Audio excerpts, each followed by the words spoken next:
এক অভাবনীয় অলৌকিক ঘটনা, যে গাছের ছায়ায় আজও বিশ্রাম নেন পথিক। আসসালামু আলাইকুম ওয়া রাহমাতুল্লাহ। প্রিয় দর্শকবৃন্দ, আজ আমি আপনাদের এমন এক অলৌকিক ইসলামিক ঘটনা শোনাব, যা শুনে আপনার ঈমান তাজা হয়ে যাবে ইনশাআল্লাহ। এই ঘটনাটি শুধু একটি কাহিনী নয়, এটি এক জীবন্ত মুজিজা, যা আজও মানুষকে আল্লাহর কুদরতের কথা স্মরণ করিয়ে দেয়। ঘটনাটি ঘটেছিল আজ থেকে বহু বছর আগে, এক মরুময় এলাকায়।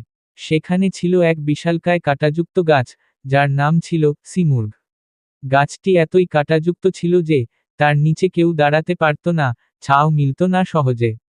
সূর্যের তীব্র তাপ আর গাছের কাটার ভয় পথিকরা সেই রাস্তা এড়িয়ে চলত। মানুষের কষ্টের সীমা ছিল না। একদিন এক আল্লাহর অলি, যার নাম ছিল হজরত আব্দুল্লাহ ইবনে মোবারক রহ, সেই পথ দিয়ে যাচ্ছিলেন। তিনি দেখলেন, মানুষ তৃষ্ণায় কাতর, সূর্যের তাপে ঝলসে যাচ্ছে, কিন্তু কোথাও একটু আশ্রয় নেই। সিমুর্গ গাছটি তার কাঁটা নিয়ে যেন উপহাস করছিল পথচারীদের সাথে। হজরত আব্দুল্লাহ ইবনে মোবারক রহ এর হৃদয় ব্যথিত হল। তিনি আল্লাহর কাছে হাত তুলে দোয়া করলেন, হে আল্লাহ! আপনার বান্দারা বড় কষ্টে আছে।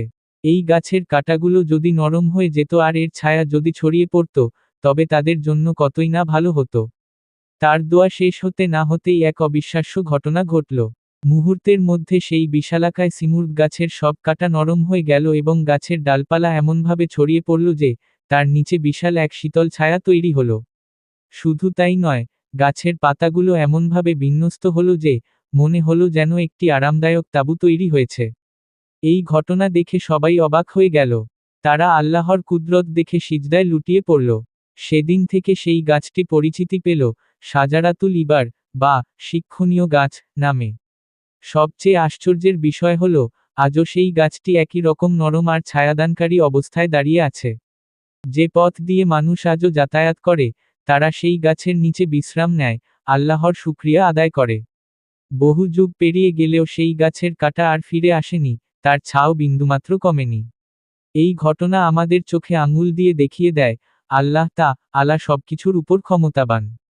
তার কাছে কোনো কিছুই অসম্ভব নয়। যদি আমরা ট্রুলি বিশ্বাস করি এবং তার কাছে দোয়া করি, তাহলে তিনি আমাদের দোয়া কবুল করেন। এই অলৌকিক ঘটনাটি আপনাদের কেমন লাগলো, তা কমেন্ট করে জানাতে ভুলবেন না। আপনার বন্ধুদের সাথে শেয়ার করুন, যাতে তারাও আল্লাহর এই কুদরতের সাক্ষী হতে পারে।